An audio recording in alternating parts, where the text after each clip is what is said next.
Kiryat Shere Torah Temple is at Bayview and, York Mills. And they have been vandalized for the 10th time since October 7th. Because Toronto now harbors all sorts of terrorist sympathizers. Toronto used to be known as Toronto the Good. There was an old story, it's practically legend in the film industry, about how if you wanted to film in Toronto but make it look like the city in the States, get it all dirty, you had to take your shots very quickly. Otherwise, the city of Toronto would come around and clean it up when you weren't looking. And that's certainly not the case anymore. And it's certainly not the case that people in Toronto are overly polite. Because it's not just a question of rude, but it's a question of biased reporting, when instead of pointing out that this is the 10th time this synagogue has been attacked since Israel was attacked, because it's all about Israel, right? They have video of a person coming up, going between the building next door and the temple and doing the damage. This time they smashed 5 windows. They've had to put in over $160,000 worth of security at this temple because of the constant harassment of the good citizens of Toronto. But how do you end up with such biased attitudes towards this itty-bitty population of the city? Instead of pointing out that it's happened, you say they've been vandalized for the 10th time.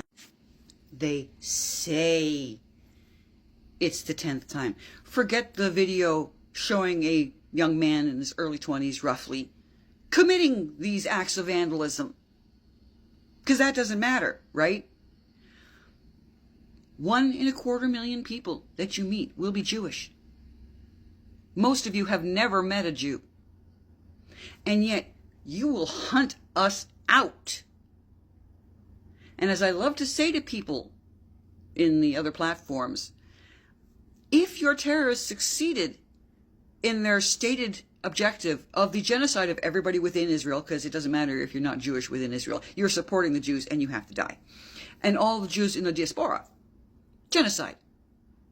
If they succeeded, who would you blame next for the fact that you failed at so many things in your life?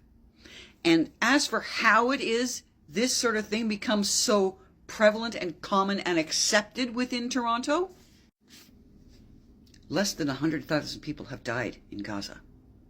That is nowhere near a genocide. And of course, since for almost 2 years, all of us have been pointing out to you that there are actual genocides happening, Sudan, Uganda, all sorts of places that you're completely ignoring. The human rights violations in Iran, you will ignore.